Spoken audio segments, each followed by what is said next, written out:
사람들은 다 눈으로 무엇인가를 봅니다. 아마 볼 수 없다면 굉장히 슬플 거예요. 저희 노회에 여성 목사님이 한 분 계신데 그 목사님 남편도 목사님이세요. 그래서 지금 목회를 하고 계신데 한쪽 눈은 한 10년 전에 실명을 하셨고 얼마 전에 이쪽 눈조차도 볼 수 없게 되었어요. 그래서 아무것도 보실 수 없었고 최근에 이제 병원에서 모든 안과병원에서 더 이상 볼 수 없을 것이다 라고 말을 했지만 부평에 있는 한 병원에서는 그래도 조금의 희망이 있습니다.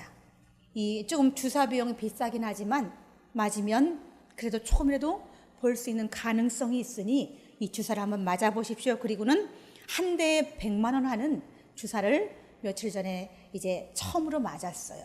그런데 그 목사님이 그 주사를 맞고 기분 때문인지 뭔지는 모르겠지만 전혀 아무 빛도 감지할 수 없었는데 그 주사를 맞고 나서 빛이 우리가 눈을 감아도 빛이 환한 건 감지가 되잖아요.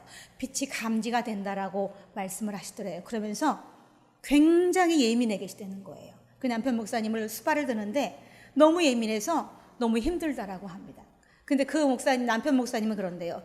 네가 나를 수발 들면서 힘들지만 나는 당신이 상상할 수 없을 만큼 힘이 든다. 지금 아무것도 볼 수 없기 때문에 나는 절망 끝에 있는 것 같다라고 말을 한다고 합니다. 그래서 볼 수 없는 것이 얼마나 큰 절망인지 우리는 상상할 수 없다는 거죠. 근데 우리는 볼 수 있어서 늘 무엇인가 내가 보고 싶은 것을 다 봅니다. 좋은 것, 나쁜 것, 악한 것 다 보죠.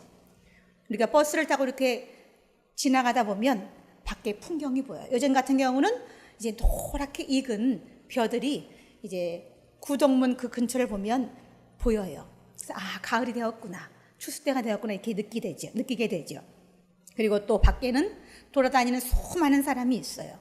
퀵서비스맨이 오토바이를 타고 막 어디론가 분주히 뭘 나르는 모습도 보고 또 음식 배달을 하기 위해서 다니는 이런 이제 배달부들, 또 노점에 앉아서 뭔가를 파시는 노점 상인들, 또 가게마다 곳곳에 예쁜 옷도 있고 가방도 있고 백화점에는 즐비한 좋은 것들이 넘쳐납니다. 그런데 우리는 그런 것을 매일마다 본다는 거죠. 그리고 우리는 또 TV를 통해서도 성공한 많은 사람들의 얘기를 우리는 봅니다. 근데 우리는 그런 것들을 보면서 나도 열심히 일해서 돈을 많이 벌고 싶다라는 생각을 하게 되죠. 또 어떨 때는 노점에 앉아서 초라하게 뭔가를 팔고 있는 이 노점 상인들을 보면 나는 저렇게 되지는 말아야지라는 생각도 하게 됩니다. 이것은 그분들을 절대 폄하하는 것은 아닙니다. 다만 우리가 꿈꾸는 미래상은 지금보다 훨씬 더 잘 살고 또 평안하고 은혜롭기를 꿈꾸기 때문에 그런 맥락에서 좀 냉정하게 말해서 자신의 미래 모습이 성공적이기를 원한다는 거죠. 예쁜 옷을 보면 나 저런 옷 입고 싶다 이런 생각 들어요. 또 예쁜 여자 보면 나도 저렇게 예뻤으면 좋겠다라는 생각 들어요. 그리고 좋은 가방 갖고 다니는 사람 보면 나도 저 가방 갖고 싶다라는 생각 드는 것이 인지상정입니다. 그래서 우리는 그런 모든 것들을 보면서 소망을 가져요. 갖고 싶다, 보고 싶다, 이렇게 뭔가가 되고 싶다라는 소망을 갖는데 그런 소망은 결국 꿈이 아니라 실제로 나에게 나타나게 된다는 거죠. 내가 그 한 번 본 그것을 오래 지속해서 보고 그것을 향해서 기도하고 꿈을 꾸다 보면 그것이 나한테 현실이 되어서 돌아온다는 거죠. 그래서 창세기 37장에 요셉은 여러 번의 꿈을 꾸었죠. 해와 별, 달, 11별이 자기를 향해서 절하는 그런 꿈을 꾸었어요. 그리고 그 얘기를 아버지에게도 하고 또 형제들도 그거를 알았어요. 그래서 나중에 결국 그것 때문에 먼 나라에 팔려가게 되지만 그 꿈을 꾸고 그 꿈을 잊지 않았어요. 그리고 그는 결국 해와 달, 11별이 절하는 그런 이제 한 나라의 이제 국무총리가 되었습니다.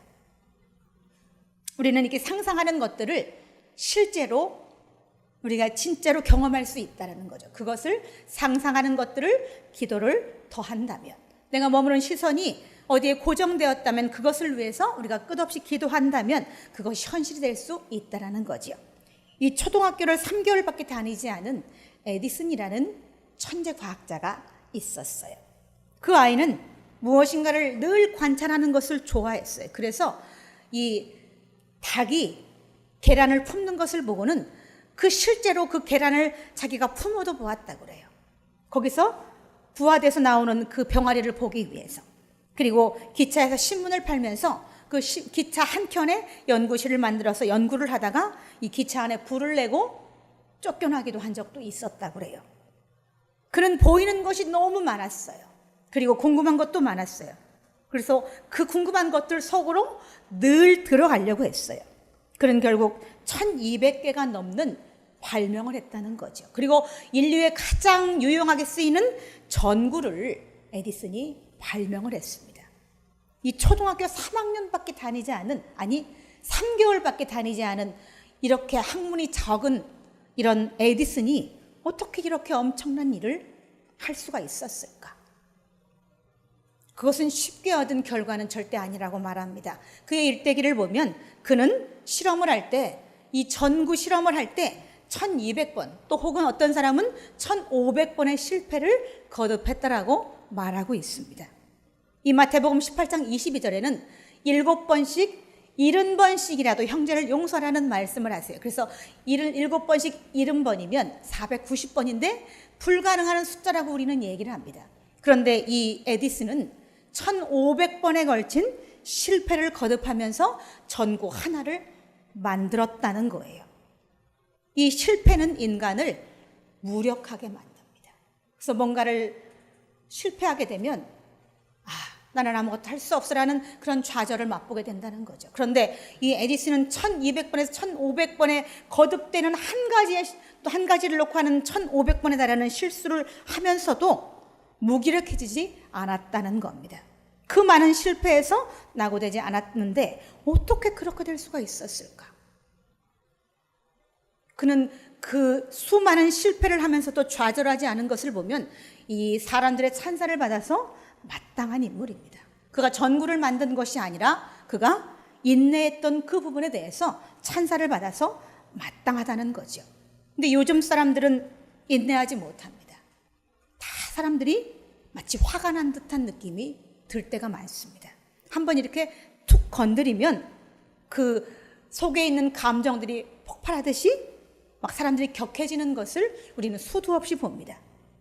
이것은 그들의 눈이 자신이 사회에 불만을 가지고 세상을 보기 때문에 그것이 누가 한 번 건드리면 그 불만의 시선이 실패로 와닿고 그것이 이제 막 풍분하게 되고 분노하게 되는 것으로 드러나게 된다는 거죠. 얼마 전에 뉴스를 보니까 내 집 앞에 어떤 사람이 차를 주차를 했어요. 그런데 이 사람이 차를 빼달라고 수십 차례 전화를 했지만 이 사람이 받질 않았어요. 그래서 이 자기 앞에 차를 세워놨던 이 집주인은 아침까지 그를 기다리고 있다가 칼을 들고 나와서 결국 그를 칼로 찌르는 일이 있었어요. 그래서 그 일이 뉴스에 방영된 적도 있었어요. 내 집 앞에 차를 세워서 그것이 너무 화나고 못 견뎌서 그것으로 인해서 사람을 찌르기까지 했다는 거죠. 아이들도 친구들 사이에 얘기를 들어보면 별것이 아닌데 어떤 기분 나쁜 한 가지로 인해서 집단 폭행을 합니다. 며칠씩 아이를 한 집에 가두어 놓고 참혹할 만큼 아이를 때리는 것을 우리는 봅니다. 어떨 때는 아이가 죽는 경우도 있지요. 2003년에 2월 18일에 대구에서 지하철 참사가 났어요. 이 지하철 참사는 여러분 다 알다시피 한 노인이 사회의 불만을 가지고 불만의 시선으로 보다가 이 지하철을 탈 때에 석유를 이 검은 봉다리에 사가지고 들고 들어가서 이 지하철 안에서 불을 놓으면서 지하철 참사가 생겼습니다. 그때 그 사고로 인해서 시민 148명이 죽었어요. 그리고 치명적인 유독가스를 마신 중경상 부상자가 무려 192명이나 나왔습니다. 그리고 그때 그 사고 그 현장은 지금도 그대로 보존되어 있어요. 그리고 그 옆으로 새로운 지하철 길을 내서 새 역사가 생겼어요. 그것은 다시는 그런 어처구니 없는 사고가 나지 않기를 바라는 마음에서 그 참혹한 역사를 그냥 보존해 놓고 있는 거죠.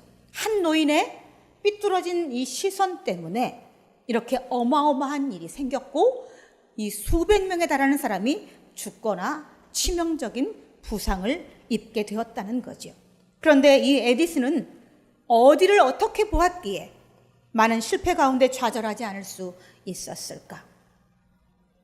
그 인간의 한계를 넘고 또 넘고 또 넘었잖아요. 에디슨은 1500번의 전구시험을 1500번을 할 수가 있을까?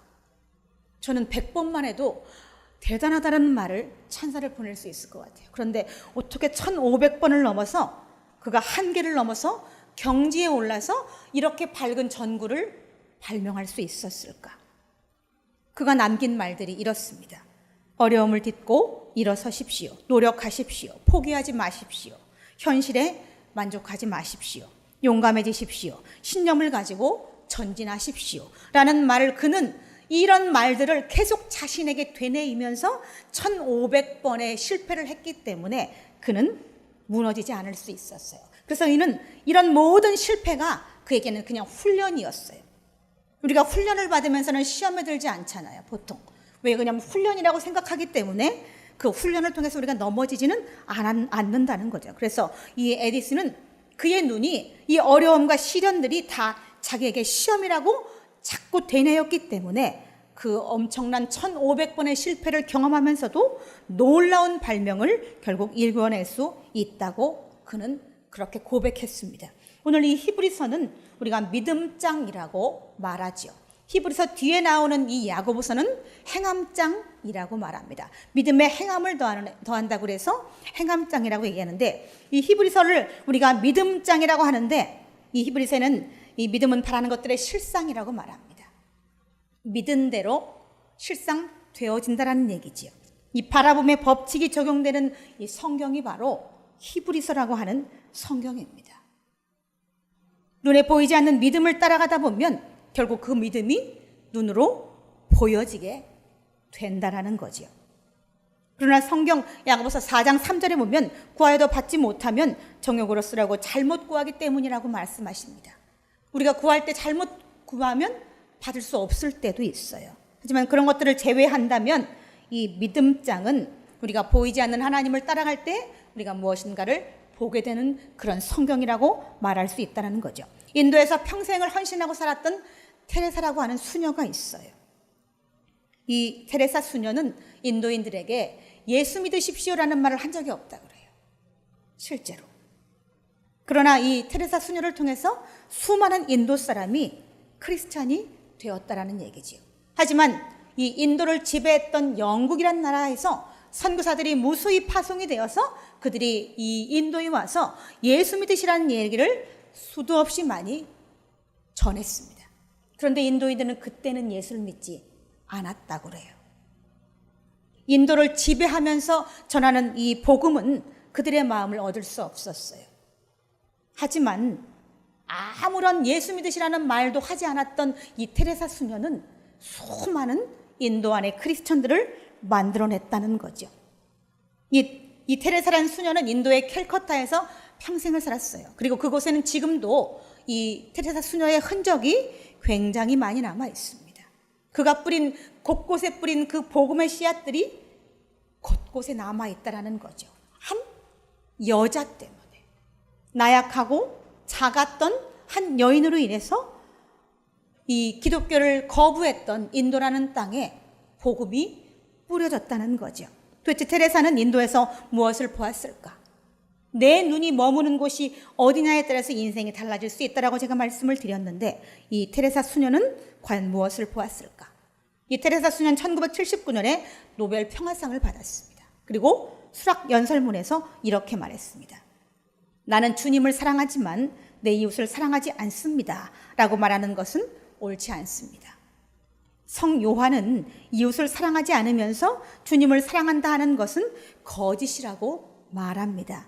눈에 보이고 만질 수 있고 함께 살 수 있는 이웃을 사랑하지 못하는데 어떻게 보이지 않는 주님을 사랑할 수가 있겠습니까?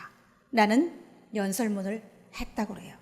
이 그녀가 캘커타에서 본 것은 굶주리고 병들고 지저분하고 죽어가는 사람들이었어요. 그리고 그녀는 처절하게 살아가는 이 그들 옆에 머물고 싶은 마음이 생겼어요. 이 테레사 수녀는 그들을 외면할 수 없었어요. 굶주리는 그들을 외면할 수 없었어요. 병들고 지친 그들을 지나갈 수 없었어요. 그래서 계속 그들의 눈이, 테레사의 눈에는 인도에 그들이 보였기 때문에 그녀는 결국 그곳에 머물 결정을 내렸고 그곳에서 평생을 살고 그곳에서 죽었습니다. 이 테레사 수녀는 노벨 평화상을 받기 위해서 인도에서 헌신한 것이 아닙니다. 다만 그녀는 눈이 머무는 그곳에서 인도인들과 함께 그냥 산 것이 전부예요.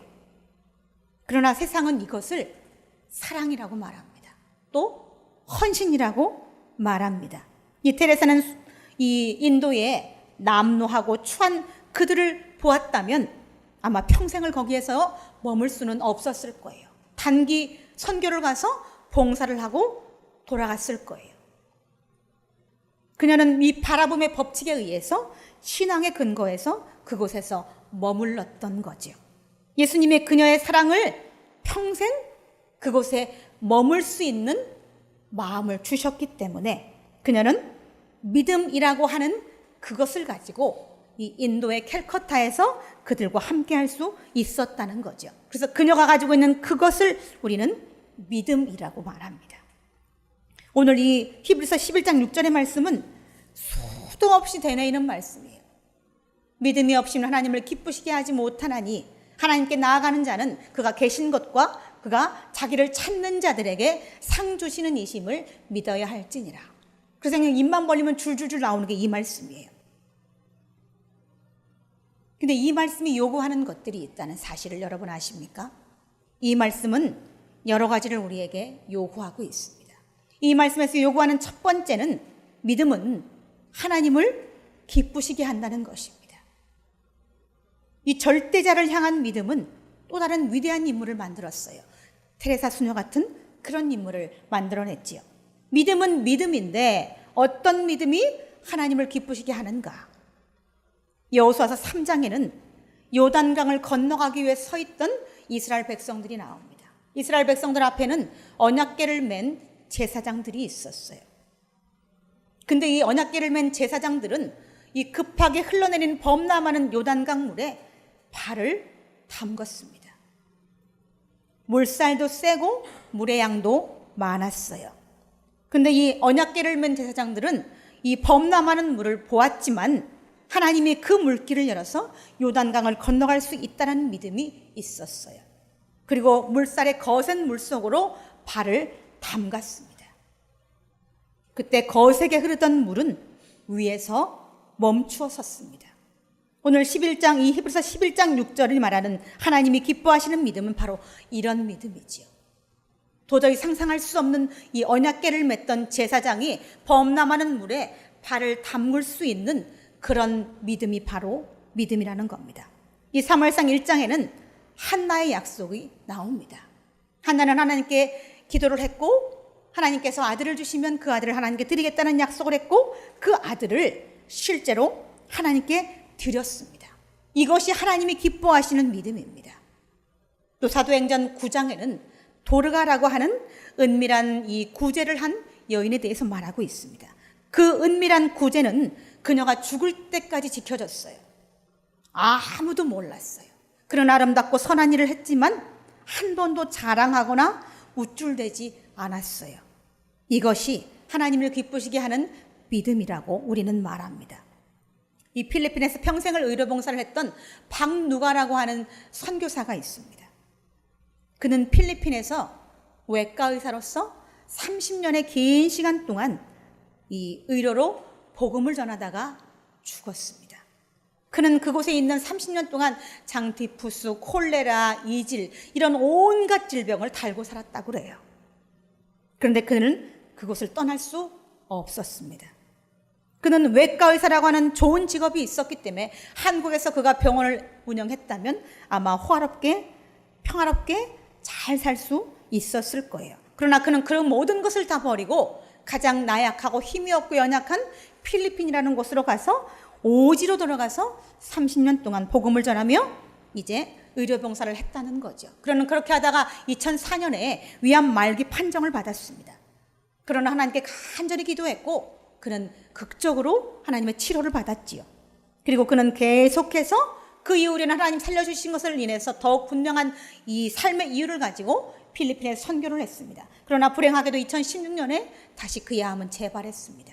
그리고 한국의 병원에서는 그에게 길어봐야 1년밖에 버틸 수 없다라는 시한부 판정을 받게 됩니다.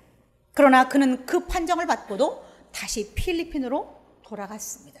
그의 병원 밖의 문에는 평강교회라는 이름의 이 교회 이 명이 쓰여져 있습니다. 근데 그 안에서는 그는 병원을 운영하고 거기서 먹고 자면서 예배도 드리고 수많은 필리핀 사람들을 위해서 이제 치료를 하고 그들과 함께 예배를 드렸다는 거예요.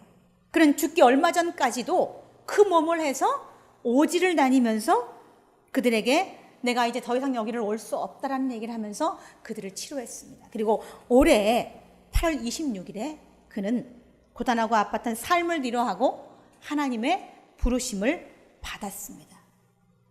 그는 이 30년이 넘는 긴 시간 동안 얼마나 많이 외로웠을까? 그러나 그는 하나님의 부름 앞에 돌아서지 않았다는 거죠. 하나님이 사랑하러 가신 그들과 끝까지 함께 했습니다. 이것이 하나님을 기쁘시게 하는 믿음이지요. 또 이 히브리서 11장 6절이 요구하는 두 번째 믿음은 하나님이 계신 것을 증거하는 것입니다. 두세 사람이 내 이름으로 모인 곳에는 나도 그들 중에 있노라고 말씀하셨던데 이 말씀은 하나님의 살아계심과 믿음을 증거하는 말입니다. 사람들은 성도가 많이 모인 교회를 선호합니다. 그러나 사람이 1000명이 모이든 10,000명이 모이든 80만 명이 모이든 3명이 모이든 2명이 모이든 똑같이 하나님은 그 두세 사람이 모인 곳에 계시다라고 말씀하시는 걸 보면 그 작은 교회에서 예배를 드리는 그 믿음을 믿음이라고 말한다는 거죠. 여러분은 하나님을 어떻게 증거하시겠어요? 눈에 보이지 않는 그 하나님을 여러분은 어떻게 증거하시겠어요? 이 프랑스의 루이 14세 왕은 이 브레즈 파스칼에게 하나님의 살아계심을 증거해보라고 말했다고 합니다. 그때 이 브레즈 파스칼은 이 루이 14세 왕에게 왕이시여 유대인을 보십시오. 유대인을요 라고 말했다고 그래요. 야고보라는 한 사람으로부터 시작된 이스라엘이라는 나라는 수천 년간 이 순환을 당하고 정복당하고 또 학살당했습니다. 그러나 그들은 없어지지 않았습니다. 없어지지 않았어요. 독일에 의해서 600만 명이 학살을 당했지만 이스라엘이라는 나라는 지금도 존재한다는 거죠. 1948년에 이스라엘이라는 나라가 다시 세워질 때까지 수많은 사람들은 이제 이스라엘은 영원히 없어졌다라고 생각했어요. 그러나 분명하게 전 세계에서 가장 오래된 국호 이스라엘이라는 나라는 지금도 존재한다는 거죠. 그래서 브레즈 파스칼은 유대인을 보십시오 라고 하나님의 살아계심을 증거하는 단 한마디를 했다는 거죠. 에스겔서 37장 11절로 12절에 하나님은 에스겔에게 이런 말씀을 주셨어요. 또 내게 이르시되 인자야 이 뼈들은 이스라엘 온 족속이라. 그들이 이르기를 우리의 뼈들이 말랐고 우리의 소망이 없어졌으니 우리는 다 멸절되었다 하느니라. 그러므로 너는 대언하여 그들에게 이르기를 주 여호와께서 이같이 말씀하시기를 내 백성들아 내가 너희 무덤을 열고 너희를 거기에서 나오게 하고 이스라엘 땅으로 돌아가게 하리라 라는 말씀을 예언했다라는 거죠. 그리고 실제로 이스라엘은 다시 그들 나라로 돌아갔고 그 나라가 다시 회복이 되었다는 거죠. 이것은 하나님의 살아계심을 증거하는 가장 대표적인 예라고 할 수 있다는 거죠. 또 무엇을 하나님의 계심을 증거할 수 있을까? 다니엘 3장에 보면 다니엘의 세 친구였던 사드락과 메삭과 아벳느고는 어느 날 금신상에 절하지 않았다는 이유로 풀무불에 던져졌습니다. 평상시보다 7배나 뜨겁게 달궈는 그 풀무불에 던졌지만 그들은 머리털도 그을리지 않고 살아나왔지요.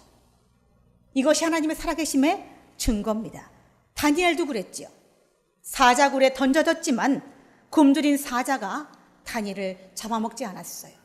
이것이 하나님의 살아계심의 증거입니다. 더 무슨 증거가 필요하겠어요? 2009년에 신종플루라고 하는 이 변종 바이러스가 생겼습니다. 2009년 11월 12일 KBS 뉴스 보도에 따르면 64명이 사망했다라고 나와 있습니다. 그리고 전 세계 보고에 의하면 신종플루로 4,500명 이상이 사망했다라고 하는 보고가 있습니다.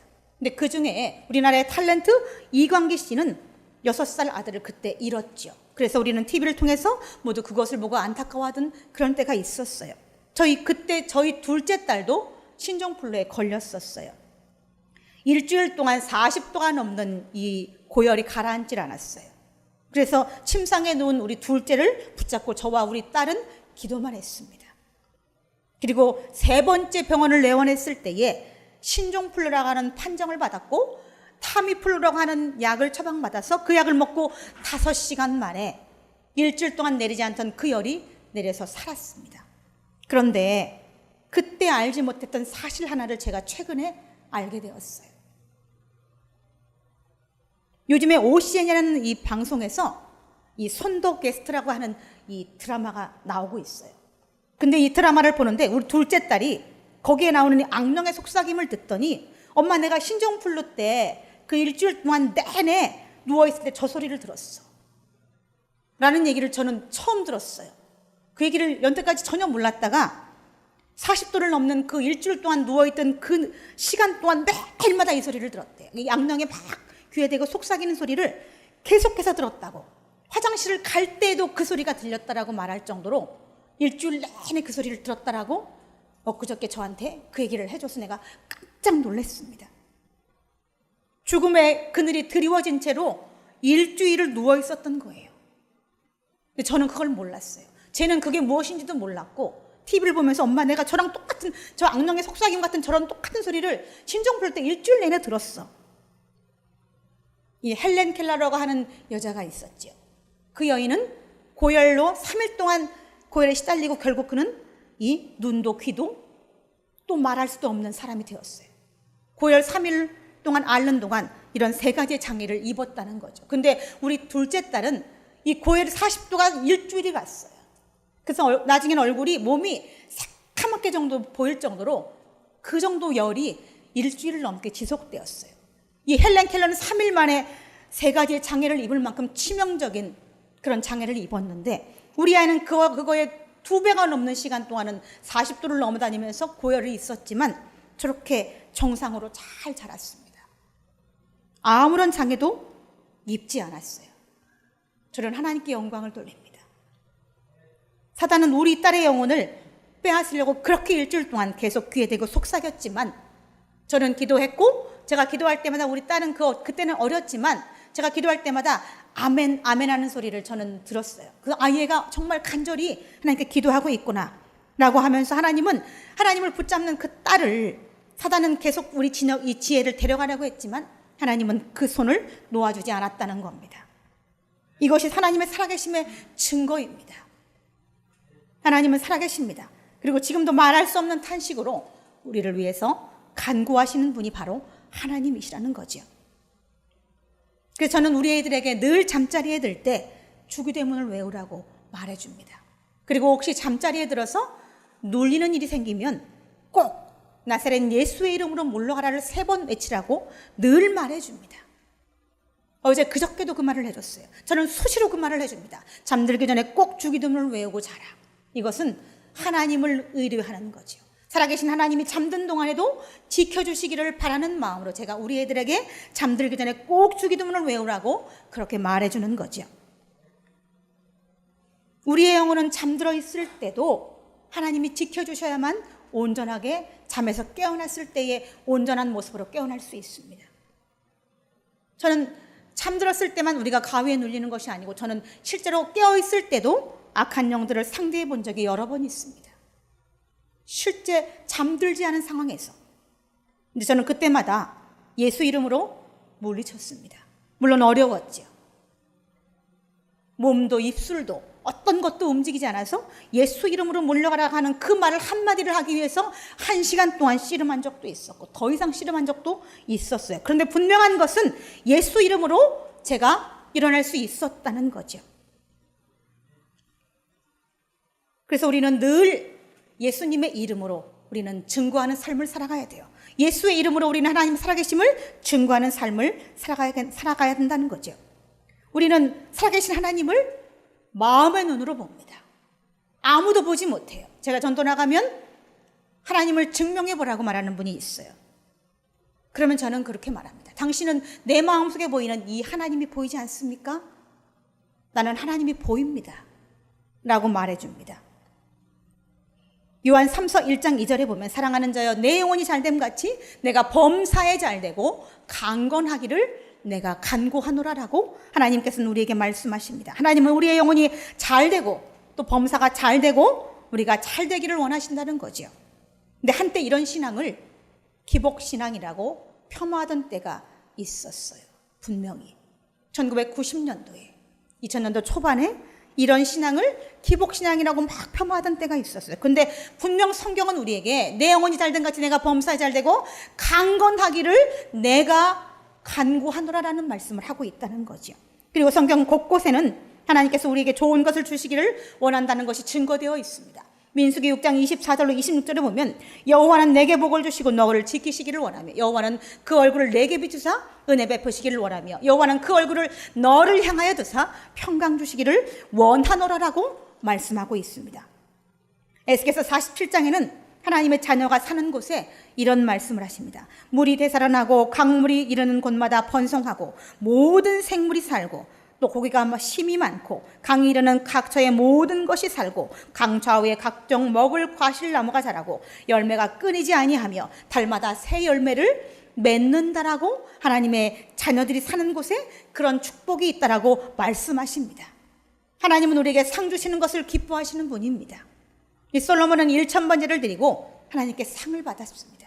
역대하 1장 11절로 12절에 보면 하나님이 솔로몬에게 이르시되 이런 마음이 내게 있어서 부나 재물이나 영광과 원수의 생명멸하기를 구하지 아니하며 장수도 구하지 아니하고 오직 내가 내게 다스리게 한 내 백성 재판하기를 위하여 지혜를 구하였으니 그러므로 내가 내게 지혜와 지식을 주고 또한 부와 재물과 영광도 주리니라고 말씀하셨습니다.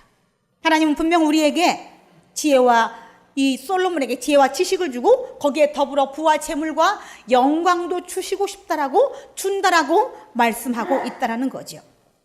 하나님은 우리에게 좋은 것을 주시기를 기뻐하시는 분입니다. 이 주신 이도 여호와시요 거두신 이도 여호와시라고 모든 것이 이뤘을 때 욥은 고백했어요. 근데 욥의 말년에 처음보다 더 복을 받아서 양 4,000마리, 낙타 6,000마리, 소가 1,000결이, 암나귀가 1,000마리 그리고 아들 7과 딸 3을 주셨는데 그 딸들은 모든 땅의 딸들보다 더욱 아름다웠다라고 성경은 말씀하십니다. 하나님은 우리에게 좋은 것을 주시기를 원하십니다. 하나님은 이 자기를 찾는 자들에게 상 주시는 것을 기뻐하십니다. 사랑하는 여러분, 여러분은 어디를 바라보고 계십니까? 하나님은 우리에게 이렇게 하나님을 기뻐하라고 말씀하시고 그가 살아계신 것을 증거하라고 말씀하시며 또 하나님은 우리에게 상 주시는 이심을 믿어야 한다라고 말씀하시는데 그런 하나님 우리에게 그렇게 말씀하시는데 여러분은 어떻게 말씀을 드리겠습니까? 또 무엇을 바라보겠습니까? 하나님을 바라보십시오. 하나님을 바라보고 하나님을 기쁘시게 하고 또 하나님의 살아계심을 증거하고 하나님이 상 주시는 분임을 믿고 그 하나님을 바라본다면 하나님은 여러분에게 기꺼이 넘치는 상을 부어주실 것입니다. 하나님은 여러분을 사랑하십니다. 우리 다 같이 기도하시겠습니다. 하나님 아버지, 하나님의 은혜를 참으로 감사합니다. 믿음이 없이는 하나님을 기쁘시게 할 수 없나니 하나님께 나아가는 자는 그가 살아계신 것과 그가 자기를 찾는 자들에게 상 주시는 일심을 믿어야 할지니라고 믿음에 대해서 우리에게 말씀해 주셨습니다. 하나님 오늘부터는 우리가 믿음을 가지되 하나님을 기쁘시게 하고 하나님의 계심을 증거하며 하나님 우리에게 상 주시는 이심을 믿고 살아가는 그런 믿음을 가질 수 있도록 하나님 축복하여 주옵소서. 감사와 영광을 드리며 우리 구주 예수 그리스도의 이름으로 기도드리옵나이다. 아멘.